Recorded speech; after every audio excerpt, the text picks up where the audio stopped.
दोन्ही आता रोहित लागेल बॅलन्स जाईल तर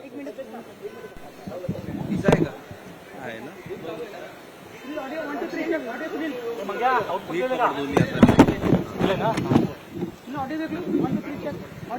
रोल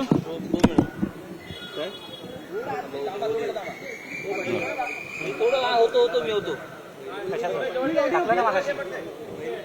पॉइंटच टाकलं तुला सर आज तुम्ही सेशन कोर्टात आला होता काय माझी जी ईडीची केस आहे त्या केसच्या बाबतीत आज सेशन कोर्टमध्ये माझी हजेरी होती. त्या हजेरीसाठी या ठिकाणी मी आलो. खरं तर EOW म्हणजे महाराष्ट्र राज्याची जी इन्व्हेस्टिगेशन एजन्सी आहे, जी माझी केस आहे आणि माझ्याच केसमध्ये अजितदादांची पण केस आणि इतर नेत्यांची केस आहे. EOWने सांगितलं की या केसमध्ये म्हणजे बँकेचा जो विषय त्याच्यामध्ये कुठेच काही चुकीचं झालेलं नाही. त्यामुळे EOWने ईडीला सांगितलं की आता हा विषय संपलेला आहे आमच्यासाठी. पण आश्चर्य बघा, ईडी काय हा विषय आता सोडेना. 13 तारखेला म्हणजे या महिन्याच्या 13 तारखेला अजितदादा जाऊन कदाचित 15 दिवस झाले असावेत. या 13 तारखेला ईडीने या कोर्टामध्ये EOW म्हणजे राज्य सरकारच्या विरोधात तिथं विषय आणला आणि सांगितलं की आम्हाला या विषयामध्ये अजून खोलात जाऊन इन्व्हेस्टिगेशन करायचं आहे. आता आम्ही आमचा विषय लढतोय, आम्ही जिंकणार याचा विश्वास आम्हा सगळ्यांना तिथं आहे.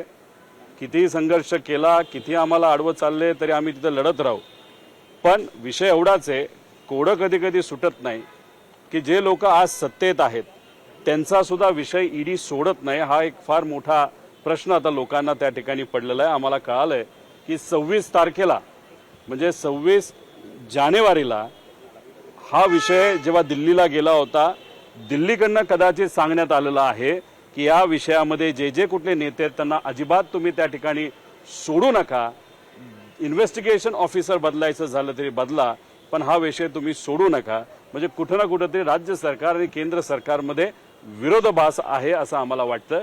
पण ठीक आहे, आमच्यासाठी थोडं सोपं आहे कारण आम्ही विरोधात असल्यानंतर आम्हाला माहिती आहे की आम्हाला संघर्षच करायचा आहे, कोर्टात लढायचं आहे.